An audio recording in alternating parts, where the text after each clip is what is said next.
서 실장의 더전실무 톡톡 결산편이고요. 자, 이번 시간에는 업무용 승용차와 관련된 내용에 대해서 정리해 보도록 하겠습니다. 자, 우선 지금 제가 자료를 띄워놓은 곳은 업무용 승용차에 대해서 내용이 정리되어 있는 자료입니다. 자, 업무용 승용차라고 하면 법인의 사용 대상이 되는 차량들이 사적으로 쓰이는 것을 막기 위해서 만들어진 개념이고요. 자, 그래서 내국법인과 개인사업자는 무조건 복식부기 의무자는 개인사업자도 적용을 하도록 하고 있습니다. 자, 그래서 대상이 되는 차량은 배기량이 2000cc를 초과하고 있는 승용 자동차, 그리고 캠핑차, 그리고 배기량이 2000cc 이하인 승용 자동차. 그래서 우리가 부가세법에서 말하는 비영업용 소형 승용차에 해당되는 일반적인 승용차 성격이 되겠습니다. 자, 이러한 승용차를 업무에 쓰라고 하는 것인데 반드시 업무 전용 자동차 보험을 가입하라는 것이고요. 자, 가입을 뭐 개인 사업자는 적용하지 않아도 되겠지만 업무 전용 자동차 보험에 가입을 하고 관련의 비용에 대한 명세서를 제출을 해라라는 것인데, 자, 승용차 관련 비용을 감가상각비를 포함해서 1000만 원까지만 인정하겠다. 그런데 1000만 원을 초과해서 쓰게 되면 운행기록부를 작성해서 업무용으로 사용된 만큼만 추가로 인정을 하겠다라는 것이죠. 자, 이 부분에서 자, 지금까지는 1000만 원이 한 대당 적용이 됐었는데요. 2019년도에는 한 대당 1500만 원으로 그래서 운행기록부를 작성하지 않은 경우에도 1500만 원까지는 비용을 인정할 수 있도록 하고 있습니다. 그리고 업무 전용 보험, 자동차 보험을 가입하지 않았을 때 법인은 전액 송금을 인정하지 못한다라는 것이고요. 자, 그래서 이러한 업무용 승용차를 승용차별로 관리를 하라는 것이고요. 자, 그리고 감가상각비는 5년간 정액 균등 상각을 의무화하고 있다라는 것만 기억하시면 되겠습니다. 자, 렌트카나 리스에 해당되는 차도 차가 규모가 어디냐에 따라서 아까 봤던 규모가 대상 차량이 배기량이 2000cc 이상 초과했거나 또 미만이었거나 2000cc 이하인 경우에도 승용 자동차 성격이면 리스차, 렌트카 또 회사가 부담하고 가지고 있는 모든 자동차 관련된 비용들을 같이 관리를 하겠다라고 하는 것이라는 거죠. 자, 그러면 이제 이런 내용을 잠깐 살펴보았고요.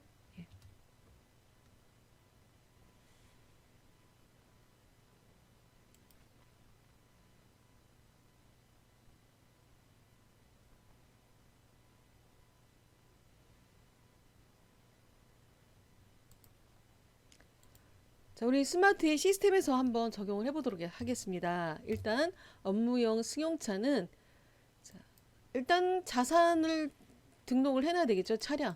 차량이 등록되어 있어야 됩니다. 자, 고정자산, 자금예산 부분에 고정자산 등록으로 차가 등록되어 있어야 되는 것이고요. 자, 차량 운반구. 자, 예를 들어서 차량 운반구 승용차 7788호가 업무용 승용차 관리 대상이다 라고 하면 일단 고정자산 등록에 등록이 되면서 자, 우측에 업무용 승용차 여부에 여로 표시가 돼야 되고요. 여로 표시가 되면 알아서 스스로 정액법 5년 상각으로 바뀌게 됩니다. 자, 그래서 일단 차종이 어떤 차냐에 따라서 관리 대상인가를 보시고 고정자산 등록에 등록되어 있으시면 되고요. 자, 이거는 우리 회사가 내 차인 경우에는 이렇게 등록하고 쓸 수가 있겠죠. 자, 그런데 이제 렌트카, 리스 이런 경우는 내 차가 아닌 경우들이 있기 때문에 자, 그러한 경우들은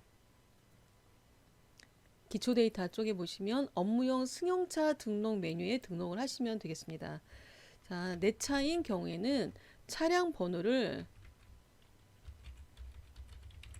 정확하게 기재해 주시고 차종 회사 차이다 이렇게 등록하신 다음에 차량 운반구 계정이고 고정자산 코드 물음표 눌러서 고정자산 등록에 등록되어 있는 차 번호를 선택을 합니다.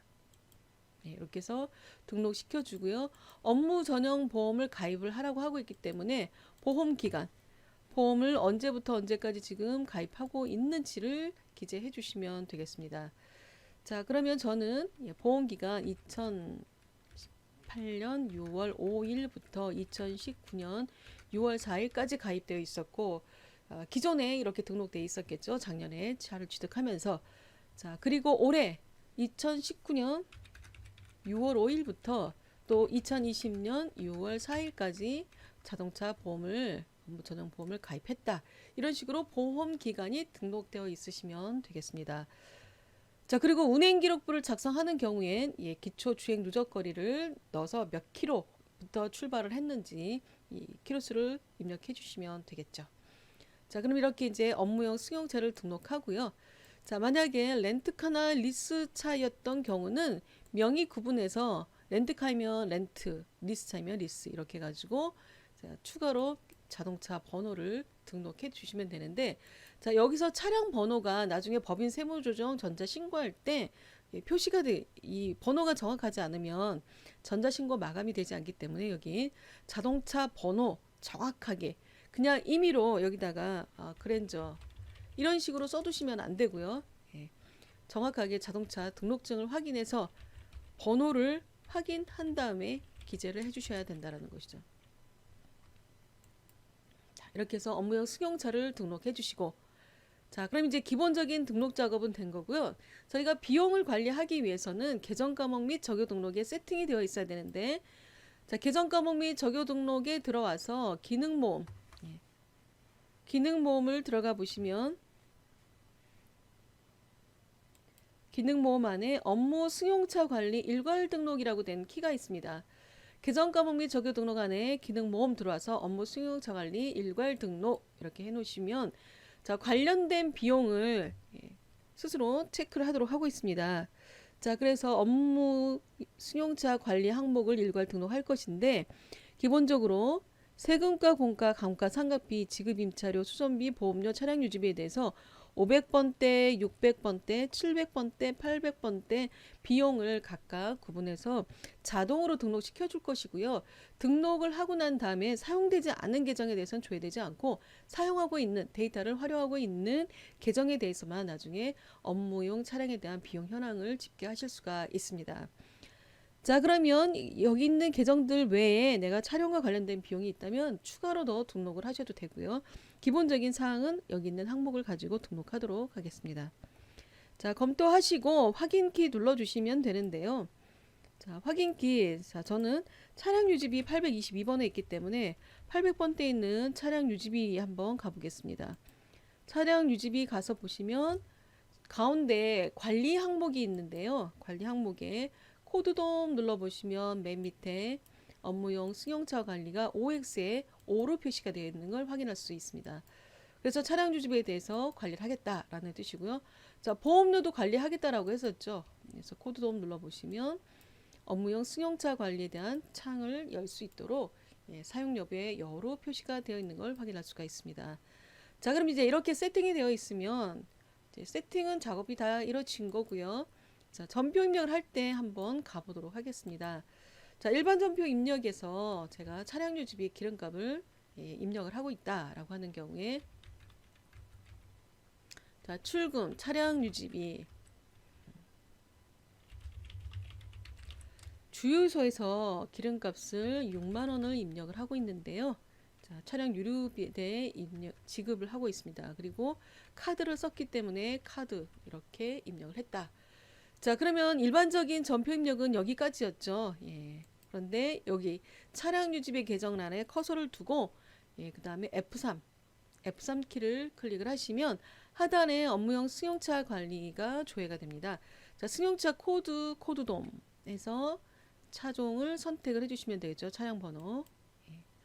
자, 그러면 여기에 비용의 유류비로 계상이 되어 있습니다. 자, 유류비로 되어 있는데 뭐 굳이 차량 유지비 중에 제가 수선비를 이렇게 했다면 수선비로 고치셔도 되고요. 자, 만약에 제가 세금과 공과금으로 자동차세를 납부를 했다. 자, 그러면 자동차세 납부한 것까지는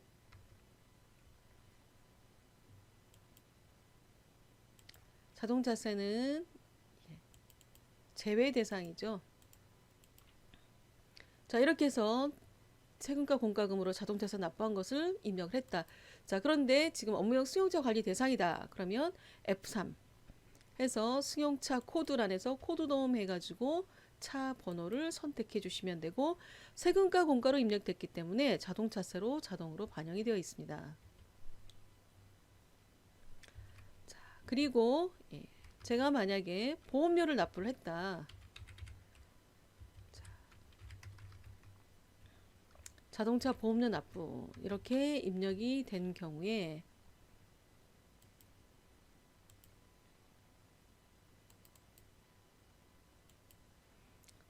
기존의 입력 방법은 보험료 계정에 대해서 자동차 보험료, 그다음에 명세 제출 제외 대상 이렇게만 표시하면 됐는데, 자, 보험료들 중에서 뭐 건물에 대한 화재 보험이라든가 화물차 보험이라든가 이런 것들은 관계가 없겠죠. 자, 그런데 업무용 승용차와 관련된 자동차와 관련된 것이다. 자, 그러면 F3키 눌러서 승용차 코드돔에서 차 번호를 선택해 주시면 되고, 구분에 보험료라고 자동으로 표시를 할 수 있도록 해주시면 되겠습니다.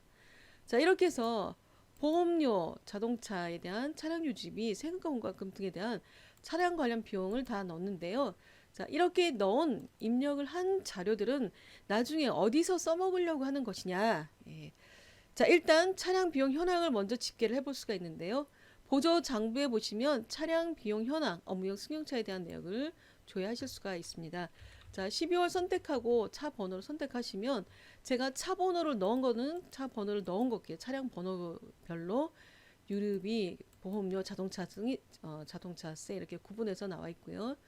자, 미등록 차량이라고 된 것은 차량 번호를 관리하지 않았다라고 하는 항목이 되겠습니다.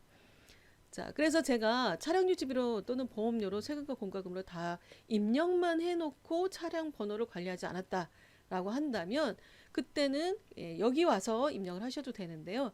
자, 커서를 우측에 미등록 차량 쪽에서 보험료 넣어놓고 F3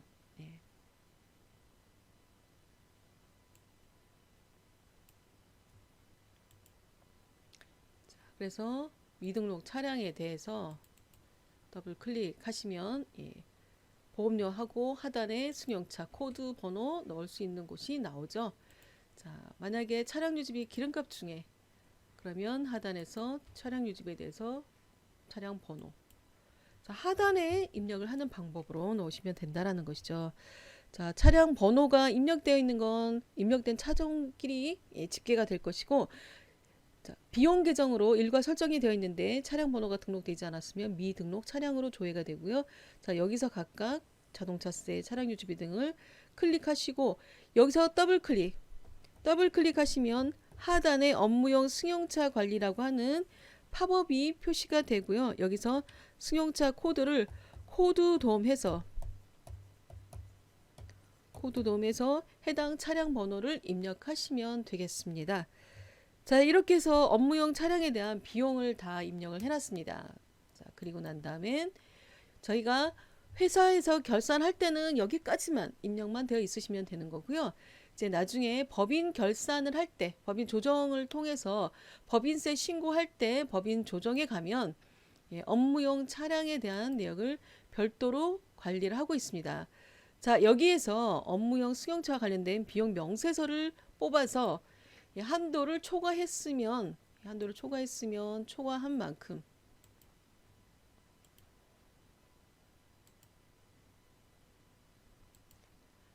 이렇게 해서 집계를 하게 되면, 자, 지금 취득가액과 그리고 유류세, 보험료, 자동차세 이렇게 쓴 내역을 갖고 오게 되고요. 자, 제가 실제로 지급한 내역이 1,500만 원을 썼다라고 한다면 나중에 감가상각 조정에서 업무용 승용차와 관련된 비용에 대한 조정을 진행할 수가 있습니다. 자, 그래서 업무용 승용차에 대한 관련 비용은 법인세 신고할 때 써먹기 위해서, 활용하기 위해서 입력을 하는 것이고, 저희가 결산을 할 때 차량 비용과 관련된 내역을 차량 번호별로 활용을 해서 등록을 해놓을 필요가 있다라는 것이죠. 자, 그리고 뭐 더불어서 올해 2019년도는 1,500만 원까지 승용차에 대한 비용을 운행기록부 없이 사용할 수 있다라고 했는데요. 감가상각비를 포함해서라고 했습니다. 자, 그런데 이제 초과된 금액들이 있는 경우, 고급 승용차인 경우에는, 그런 경우에는 차값만 해도 뭐 몇 천만 원씩 나간다. 이런 경우에 감가상각비만 해도 벌써 1,500이 넘어갈 수가 있기 때문에, 자, 그런 경우에는 운행기록부를 작성을 해야 되는데, 운행기록부를 여기다 건건히 입력하실 수도 있지만, 회사에서 엑셀로 구분해서 관리를 하신 다음에 위에 보면 엑셀 가져오기 키를 이용해서 등록을 하시면 되겠습니다. 자, 이렇게 해서 업무용 승용차에 대한 관련 비용을 구분을 했는데요. 자, 계정 과목에 대한 결산만 진행할 때 업무용 승용차에 대한 걸 굳이 관리 안 하셔도 되지만 법인 세무 조정에서 업무용 승용차에 대한 관리가 어차피 들어가야 되기 때문에 회계 처리하시면서 관련 해당되는 비용을 하나하나 계정 과목에 대해서 구분을 넣어 놓는 게 필요하다. 이렇게 보시고 업무용 승용차에 대한 정리를 하시면 되겠습니다. 자, 정리되셨을까요? 이렇게 해서 오늘 교육은 마치도록 하겠습니다. 수고하셨습니다.